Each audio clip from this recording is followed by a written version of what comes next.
ଆଜି ଜାଣିବା ଗଳା ଯନ୍ତ୍ରଣାର ଉପଶମ। ତ ଶୀତର ଆଗମନ ସହିତ ଅନେକ ଲୋକ କାଶ ଏବଂ ଥଣ୍ଡାର ଶିକାର ହୁଅନ୍ତି।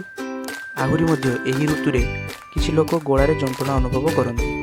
ଏପରି ପରିସ୍ଥିତିରେ ଗଳା ଯନ୍ତ୍ରଣା, ଥଣ୍ଡା ଏବଂ କାଶ ଆମର ଦୈନନ୍ଦିନ କାର୍ଯ୍ୟକୁ ବହୁତ ପ୍ରଭାବିତ କରିଥାଏ, ଯାହା ଆମ ପାଇଁ ଅସୁବିଧାର କାରଣ ହୋଇଯାଏ। ଏଭଳି ପରିସ୍ଥିତିରେ ଲୋକମାନେ ଏଥିରୁ ମୁକ୍ତି ପାଇବା ପାଇଁ ପ୍ରାୟତଃ ଔଷଧ ବ୍ୟବହାର କରନ୍ତି, ଯାହା ପରବର୍ତ୍ତୀ ସମୟରେ ଅନ୍ୟ ସମସ୍ୟାର କାରଣ ହୋଇଯାଏ। ଏପରି ପରିସ୍ଥିତିରେ ଯଦି ତୁମେ ଏହି ଶୀତରେ ଗଳାରେ ଯନ୍ତ୍ରଣା ଅନୁଭବ କରୁଛ ଏବଂ ଔଷଧ ବିନା ଶୀଘ୍ର ଏଥିରୁ ମୁକ୍ତି ପାଇବାକୁ ଚାହୁଁଛ, ତେବେ ତୁମେ ଏହି ଘରୋଇ ଉପଚାର ଗ୍ରହଣ କରିପାରିବେ। ବେକିଂ ସୋଡ଼ା ସହିତ ଗର୍ଗଲ କରନ୍ତୁ। ଗଳା ଯନ୍ତ୍ରଣାକୁ ଦୂର କରିବା ପାଇଁ ଲୁଣିଆ ପାଣି ଗାର୍ଗଲ ହେଉଛି ସବୁଠାରୁ ପ୍ରଭାବଶାଳୀ ଏବଂ ଲୋକପ୍ରିୟ ଉପଚାର, କିନ୍ତୁ ଆପଣ ବେକିଂ ସୋଡ଼ା ଏବଂ ଲୁଣିଆ ପାଣିର ଗାର୍ଗଲ କରି ଆରାମ ମଧ୍ୟ ପାଇପାରିବେ। ବେକିଂ ସୋଡ଼ା ଏବଂ ଲୁଣ ପାଣି ଗଳା ଯନ୍ତ୍ରଣାକୁ ଶାନ୍ତ